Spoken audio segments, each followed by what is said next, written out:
बीती रात JPNIC centre के बाहर उसके गेट पर टीन शेड लगाने के बाद अब अखिलेश यादव के घर के बाहर भी भारी बैरिकेडिंग लगा दी गई है और अब तमाम पुलिस ऑफिशियल मेरे दाहिने हाथ में देखेंगे तो अखिलेश यादव के घर की तरफ बढ़ रहे हैं, संभवतः उनसे बात करने के लिए जा रहे हैं। बीती रात जेपीएनआईसी सेंटर यानी जयप्रकाश नारायण कन्वेंशन सेंटर के बाहर यह बैरिकेडिंग की गई थी और वहां पर टीन शेड लगाया गया था क्योंकि पिछले बार भी उनको अखिलेश यादव को वहां पर माल्यार्पण करने की अनुमति नहीं दी गई थी, लेकिन उसके बावजूद वो पहुंचे थे और रोड क्रॉस करने के बाद जो बैरियर्स है उसको क्रॉस करने के बाद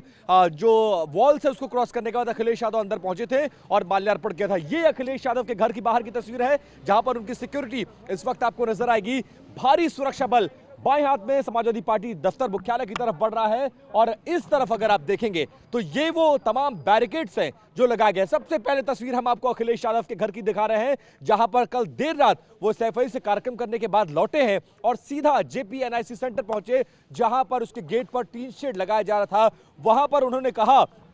कई तरह के आरोप लगाए और यह कहा कि सरकार कुछ छिपाना चाहती है। जो जेपीएनआईसी सेंटर बंद कर तैयार है, मुझे जाने से रोका जा रहा है, पिछली बार भी रोका गया था और सरकार इसे बेचना चाहती है। इन तमाम आरोपों के बीच सरकार ने ना सिर्फ एलडीए ने यह क्लैरिफिकेशन दिया कि निर्माणाधीन बिल्डिंग है, वहां पर मौसम के चलते वहां पर कीड़े मकोड़े हो सकते हैं और उनकी सुरक्षा को देखते हुए हम उन्हें जाने की अनुमति नहीं दे सकते। दूसरी तरफ उनके घर को और समाजवादी पार्टी मुख्यालय की तरफ जाने वाले इस पूरे सड़क पर कितना बैरियर लगाया गया है वो हम आपको दिखाते हैं। भारी सुरक्षा बल तैनात है, पुलिस बल, रैपिड एक्शन फोर्स के अलावा तमाम पीएसीज को भी लगाया गया है और ये देखिए ना सिर्फ 3 लेयर की बैरिकेडिंग की गई है बल्कि ये लोहे की जालियां भी लगाई गई हैं, इसके अलावा बल्लियां भी लगाई गई हैं और एक लेन सिर्फ अभी खोला गया है लेकिन इसको भी तकरीबन 10 बजे के बाद बंद कर दिया जाएगा। और ये तस्वीरें हम आपको अखिलेश यादव के घर के बाहर की दिखा रहे हैं और यही रास्ता उनके घर को जाता है, यही रास्ता उनके पार्टी मुख्यालय को जाता है और यहां पर पुलिस बलों की तैनाती, तमाम ऑफिशियल्स की तैनाती आप देख सकते हैं और ये वो तमाम पुलिसकर्मी जो रात से ही यहां पर मोर्चा संभाले हुए हैं।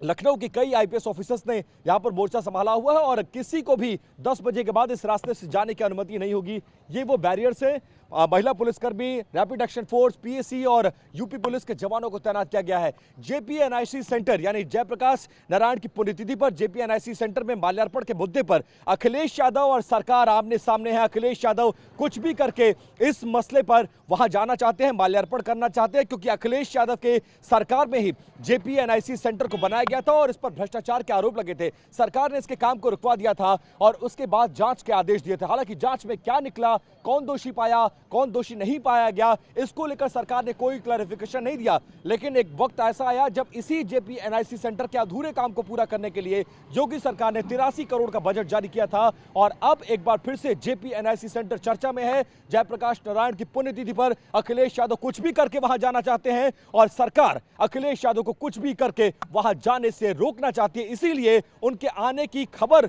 मिलते ही जेपीएनआईसी सेंटर के मेन गेट पर टीन शेड लगा दिया गया और अब उनके घर के बाहर भारी बैरिकेडिंग और सुरक्षा बलों की तैनाती कर दी गई है और किसी भी तरह से उन्हें आज घर से बाहर न निकलने देने का पूरा कार्यक्रम पुलिस और सरकार ने तय कर लिया है। कैमरा पर्सन सुभाष के साथ विपिन चौबे, टीवी 9 भारतवर्ष, लखनऊ।